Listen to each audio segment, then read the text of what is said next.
Hello, OMG, welcome back. Firstly, I can't believe it's only been a week. I feel like it's been a year already.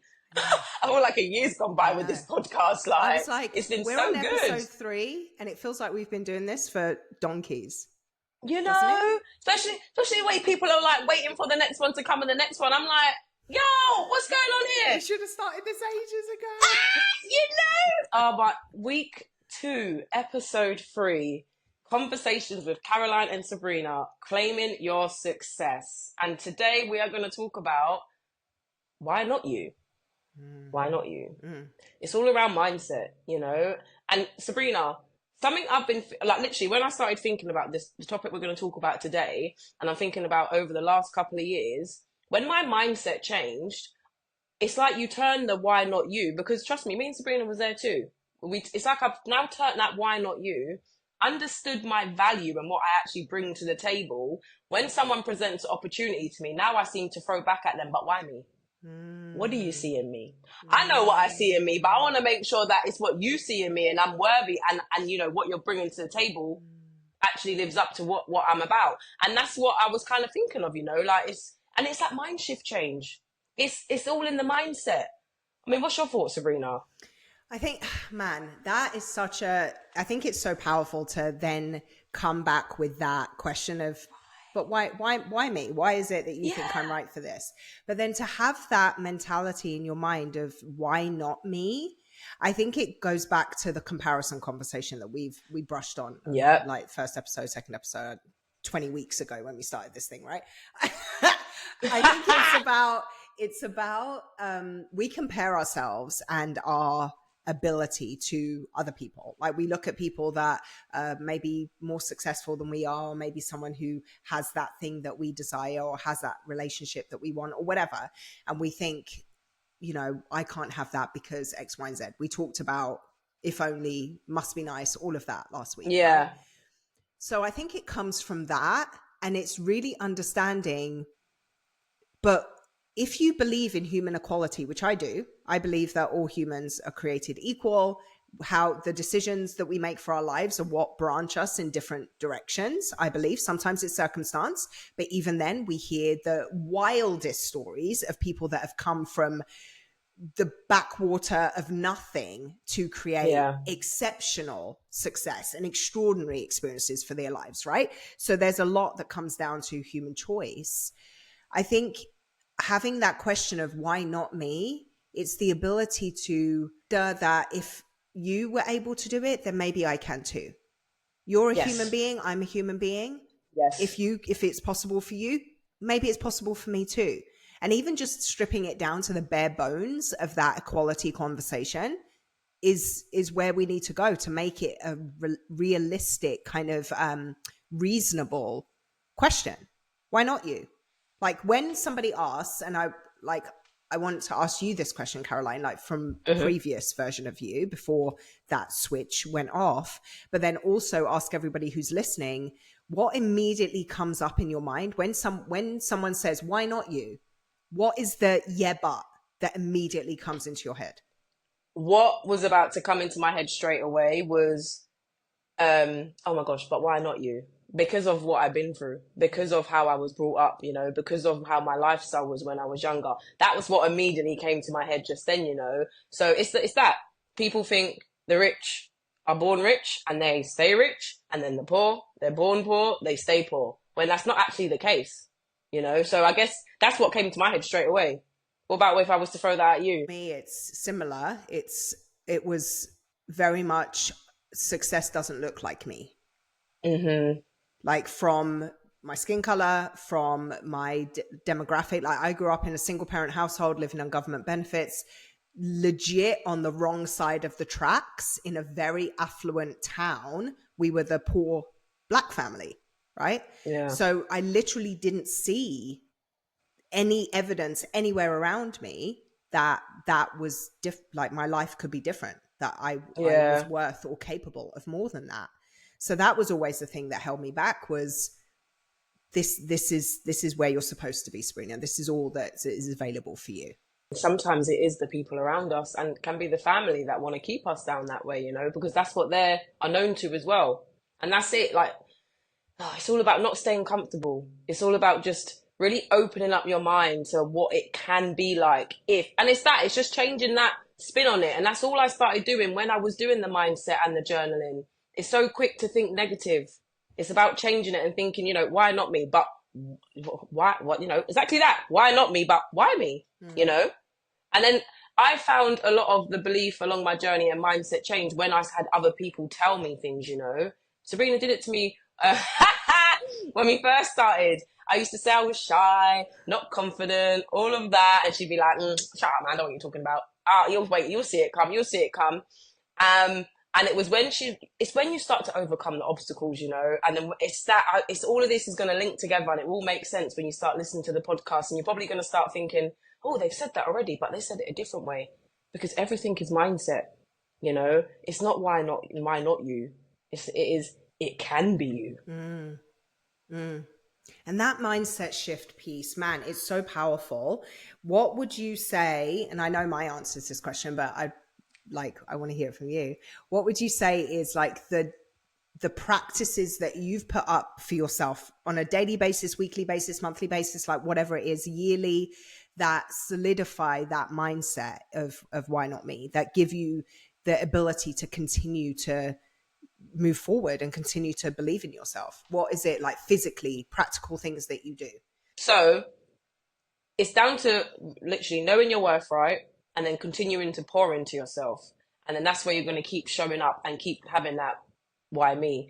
And then the steps I do is the journaling. It's the making time for you, the journaling, the working out, the self-development, listening to the podcast, even the little things, guys, the meal prep, going to the hair salon, going to get my nails done. Those little things play a part in why me. I deserve it. I do deserve it. Even down to going nail shopping and going hairdressers. A lot of people don't do that because they can't afford it. Again, that's a choice, because you can afford it. There's just obstacles you got to deal with in your head to get you going there. What would you think, like, for in your observation, knowing that both of us, we talk to people all the time, every day, all day long, if you were to pinpoint one thing that stops people from believing that they're worth the effort and the energy, what do you think that would be? People. I'm even joking, because it's like someone could come to me and they probably had about 5 people tell them the wrong thing that they didn't need to hear. And then I'm that one person to tell them something. And it's because I've made them feel good and feel how they wanted to feel. Then they're like, okay, I know I need to be around Caroline more. Honestly, it's people. It's people. That's how I feel. Isn't it funny? Because as human beings, like, I'm such a geek, and this is something that everyone will get to know. Like, I get so geeky about how the brain works and how the body works and things like that. So I'm always going to share and geek out on you, if that's okay. But as human beings, how our brains operate, we have a negativity bias, right? Which is we always skew towards the negative. Whenever we're looking at something or we're paying attention to something, we skew towards the negative. And back in the day, that had a very like functional biological reason for doing that. We had to be on the lookout for saber-toothed tigers and be on the lookout for poisonous berries and things like that, right? Like back in the day, Stone Age times, that's what we had to do to survive. We had to make sure that we didn't pick the poisonous berries and we didn't pick the poisonous mushrooms, and the creatures weren't going to come and eat our faces, right? Like, we had to be aware of these. I've got Hunger Games in my head, man. I'm like, what was going on back in the day, man? Run, Katniss, run! To be aware of that stuff. But the thing about human evolution is that the primary function of our brain has not evolved in the same way as our society has evolved, right? Like, yes, we're not running from creatures anymore. We're not having to look out for poisonous berries anymore. But our brain is still skewed towards making, like, flashing red lights on all the negative, dangerous things, right? So when you do have somebody that's in conversation with you and they've heard from 5 people that they ain't worth shit, they can't do anything, they're not good enough, blah, blah, blah. And they get one person that says, I see this in you. I think this is available to you. They might have that moment where they're like, oh my gosh, yes, I feel the truth of that. Like, I feel the truth of what this person is seeing in me. I need to be around this person more. This is where I need to be. But then they come away from that conversation, and 2 hours later they have another person say something negative towards them, and all of a sudden that one interaction is overshadowed by the Gone. six. But then it It's gone. happens the other way, right? We see it on social media all the time. You'll post something and you'll have 20 people give you positive affirmation about what you just shared. One person will say something crappy about it, and we zero in and analyze and focus and like get Literally. obsessed with that one negative thing. And so all of this mindset stuff is basically about rewiring our mind to be able to So, yeah. filter out the negative and get real with what we know is true about ourselves, about our ability, about what is possible for us, and stay on that path. Would It's you so not say true. that? Yeah, and because like I'm now thinking back to work, right? So before Echo, I worked with Office Shoes, and I had like the most. She was I call her my best manager. She was the best manager I had in retail along my 16 years, right? And why was that? I'm now thinking about it. She breathed so much belief into me. The amount of times I thought like I couldn't deliver a team brief, or I couldn't, do a recorded conversation or fail a probation. It was like, she was like, no, you can do it. No, go and do it. And obviously in work, we tell ourselves we have to do it right because we're going to get paid. Otherwise we don't do it. We don't get paid. And then, but she did that to me. So it's like, is it that everyone just needs to have that one person that they know they can go to that's going to let them know that, no, it's okay. This is the path you're meant to go down. Like, you can do it. And that's what I'm thinking now. Because then when I then stepped into Echo, unfortunately, I didn't have a good manager to begin with. And then that could have been where Caroline started getting lost. Because in office days, 2018, 2014, I was booming it in the career. It just wasn't the right company for me, but my manager was great. And then once I went to Echo, it was like I didn't have that role model, that inspiration. So then I started to actually go backwards. Wow, that was a realization, Sabrina. Yeah, isn't it powerful? It's powerful to understand that. But then, like, the goal of personal development, right, is that, I think anyway, that we gather all of this knowledge and this awareness and clarity, and we heal, and we get all of these tools to be able to believe in ourselves and move forward to the end point being that we don't need anybody else to tell us our worth, right? Like, Yep. I know it. I know my value. You know your value. We're in this space. We're doing the things. We're going for it. The goal is to get to a place where you're self-sufficient. You can stand Yep. alone. Not that we want to stand alone. There's a difference, right? We don't want to be in this alone. We don't want to be out here by ourselves, but you get to a point where you know you can be. You believe and trust in yourself enough that you know that you are enough just as you are. You don't need anyone to tell you that, right? Sabrina, literally what happened today. Gonna share a little short story with everyone. Had my offline community event today, which everyone would have saw on social media. I use a specific venue, right? All ties in, all aligns with what I'm doing and the community I'm building. First hurdle I got this morning was one of the business partners, Sideline Sisters. She couldn't attend today. So it was like, all right, Caroline, you're still going. You know you can do this alone. And that is exactly that.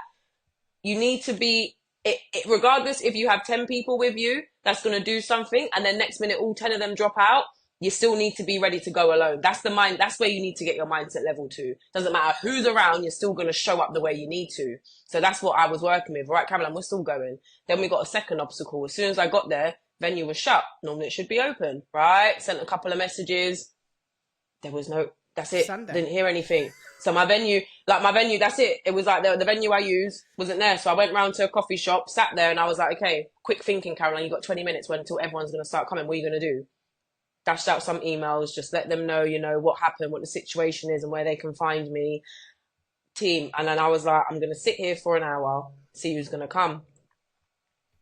And I thought, Caroline, doesn't matter. I could have went, old Caroline would have been like, no, that's it, going home, sending the emails, events cancelled, blah, blah, blah, blah, blah, I'm not doing it. And it was like, nope, sit here, let's see if anyone might turn up. Got to 1:30, no one turned up. Then I got a message, right? And then it was from someone to do with someone else, and that was really positive. And then I got another message to do with someone else, which was positive. Then everyone started coming after. After it was literally like quarter to two, everyone just started coming in to where I was in the coffee shop.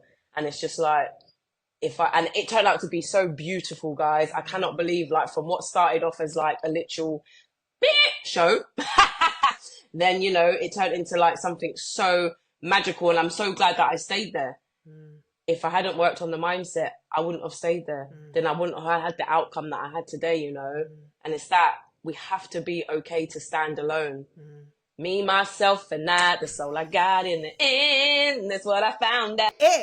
Yes. No, it's so, like, that's such a perfect example of exactly that. Yes, we want to do life and do business and be in this with other people. Yes, like, nobody goes into a success journey thinking, I'm just going to be by myself. Like, there's always, you know, you've got your family that you're doing it for, or your loved ones that you're doing it for, or whatever. Like, there's always, nobody wants to be in life alone, but having that level of self-trust or autonomy or personal agency, whatever it is that you want to call it, where you're okay by yourself.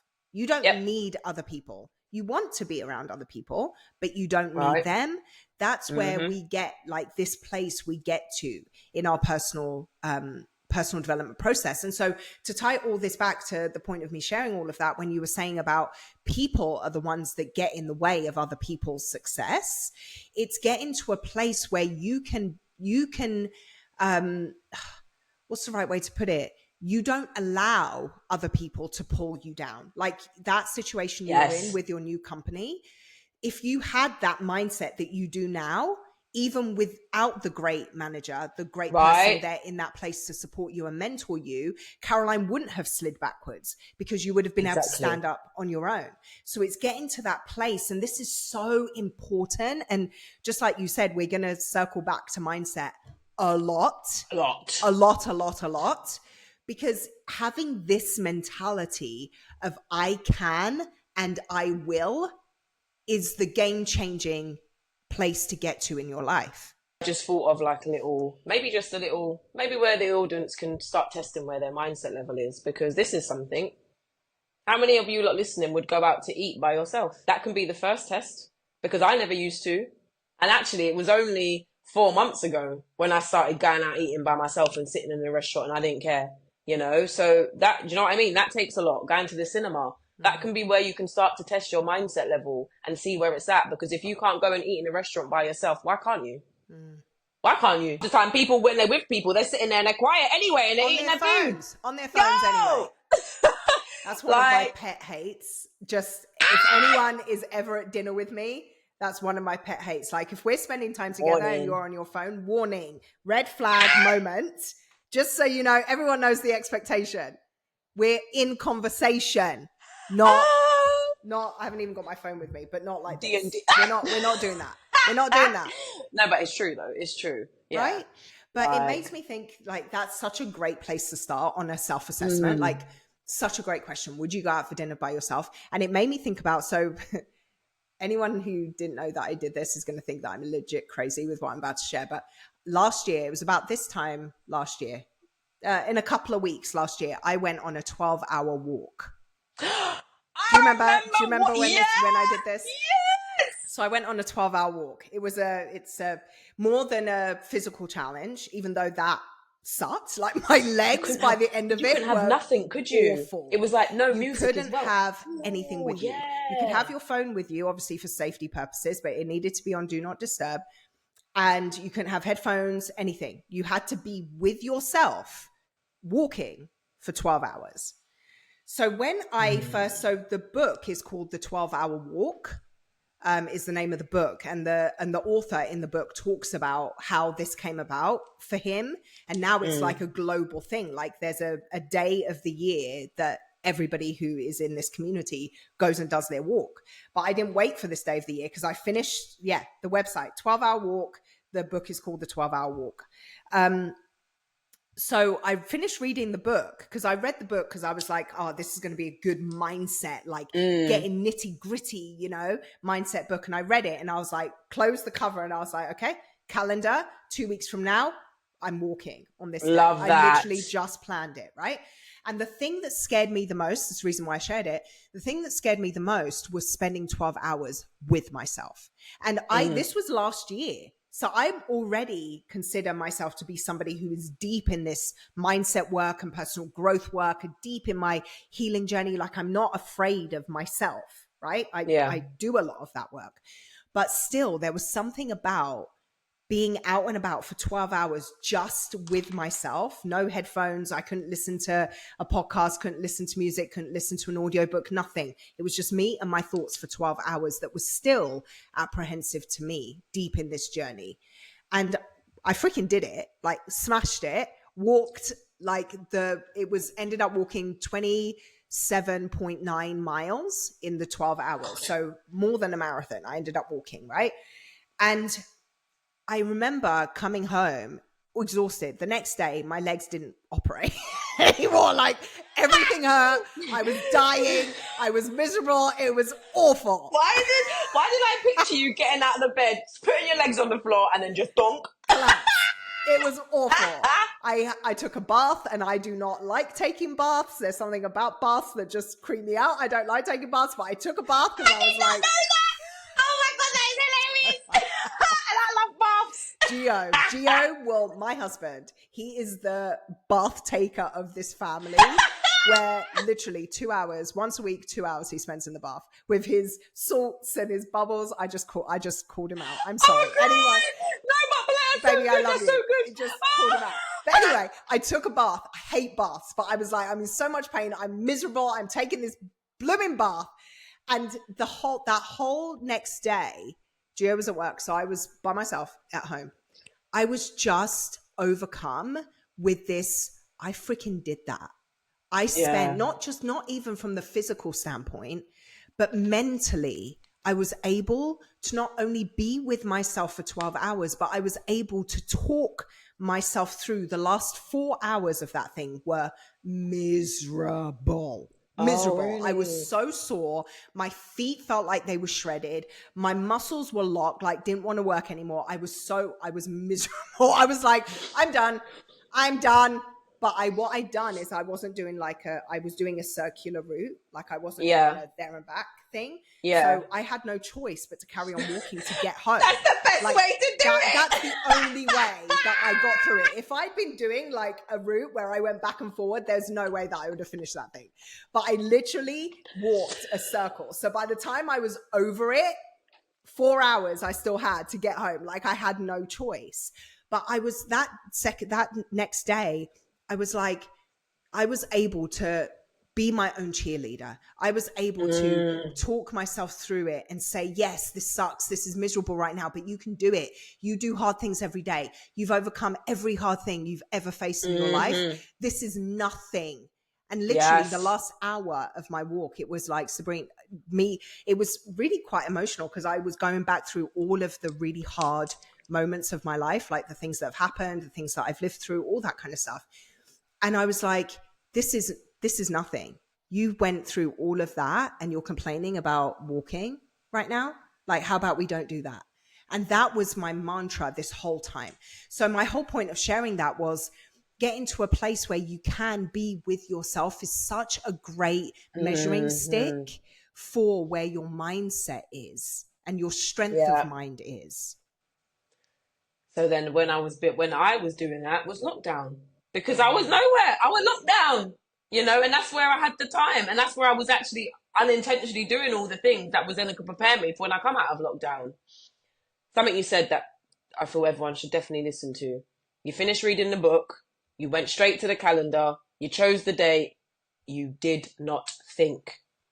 This is it as well, guys. Pay attention to when you're overthinking, because when you are overthinking, that's when you're slowly going to walk back. You're not walking towards your goal, you're walking away from it. So it's that as well. Not thinking about the things that you don't want to do and just do it, actually. Do it. It's funny that you say that, because one of my clients, I have a weekly call with my health coaching clients. And on our call on Wednesday, one of them shared this breakthrough realization that she'd had this week. And shout out to my girl Kaz. But she said she realized that overthinking is procrastination. And she thought to herself, she heard somebody say that, and she was like, oh my gosh, I am the consummate overthinker. I overthink everything. And she thought to herself, it gives me the ability to procrastinate on doing the thing. When I'm sitting there thinking, oh, I just got to make sure, what if this and what if that, and how about this, and let me get all my ducks in a row and all of that, and you're overthinking, you're giving yourself permission to not do. Yep. And that's a problem. Yep. It is. And then it's like, I've just written down a couple of things when you were talking, because it's the comparing yourself, right? So then you're going to compare, but you're comparing against people who have larger goals. This is where you have to set yourself small goals. And even that, you have to celebrate your own wins. Doesn't matter how big or small. Sabrina said it. She was her own cheerleader after that. That's what you have to really do, because then that's when it comes to you being alone, you then know how to cheer for yourself. I went to the event by myself. I did that.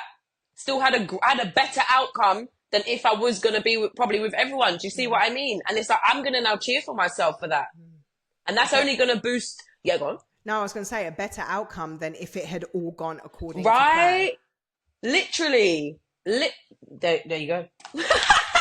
It's there. There you go. Like, you don't wait for that perfect moment, because there's no perfect moment. There is no perfect moment. Now. Yeah. Do it now. Now. And then coming back, like bringing all that back, wrapping it back into that question of why not you? Like, if your answer to that question has been something about your past, something about where you came from, something about, I don't know this, or I don't have that, or I don't look this way, or I can't talk that way, or whatever, there has to be a moment where you put down all of those limits and just say, but you've got proof from the two of us and the stories that we just shared, right? If we can do that, why not you? If Oprah can do what she's done with her life from where she came from, why not you? Regardless of what you think about any political person, famous person, whatever, if you look at the people that you admire, I bet you will find stories of pain and hardship and struggle and strife and impossibility. I bet that's what you'll find if you really look at these people's history. So why not you? Right. And probably something that they're going to relate to as well. Be eye-opening. So actually, maybe another thing that anyone listening should probably do is really dig, the person you're inspired by, actually try and find out their story. Because everyone has a story. And if anything, that is what's keeping them going and keeping them to not why them, not overthinking, to doing the damn thing, just doing it. Because of where they've come. And it's that as well. People then react when the worst has happened. No, do it before that. Because that has to stop. Because sometimes it's too late. Powerful. It's so powerful. Because, that may be where we came from, but it doesn't have to be where we stay. Right? Nope. And it's even when I see people on social media, I know I'm going to talk about, the million, like not a lot of millionaires and stuff like that. But then I can't remember what post it was, but the person said like, there are no millionaires in my family, but I'm going to be the one to be the millionaire in the family. That's how I want to be. I want to be the one to get my family being comfortable, living life, the best life they can be. I'm going to do it. That's how much belief I have in myself, because I am going to do it, and that's took a very long time for me to even get to that, me thinking like that. Because I never used to think like that.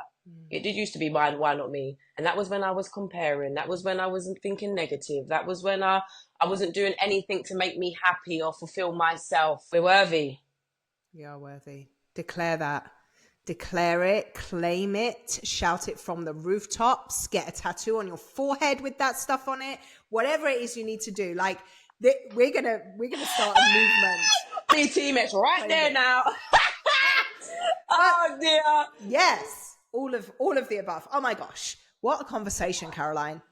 So good. What a conversation. Man, that's made me think a lot about, what still lies ahead of us for our journeys too, even now. And that's the beauty of this mindset work, isn't it? Is that it continues to expand and you continue to see more of what's possible and you continue to grow. And it's really beautiful when you give yourself that gift. It doesn't stop, and it's I just find every time you work hard, you then do reap the rewards, team. It's just, you've got to start doing the hard. You've got to start doing the uncomfortable, and we're here. That's it. That's what we're here to do. Oh, yeah. I love it. Signing off. We're done? We're done. I think we're done. That was good. That was real good. I must have set the alarm 3 minutes later. Thank you for for being so open and sharing what you share, Caroline. I think a lot of people got something powerful out of, us being able to be vulnerable in this conversation. And I appreciate that so much. No, and you as well, Sabrina. And you too. That's what And we this do. is what, we have the strength, we have the empowerment, and we're here to use it to pour all into you guys, because we don't have it easy. As much as it might look that way, stop comparing yourself to us. And with that, we're signing off. Thank you guys for listening, and we'll see you again soon. See you later.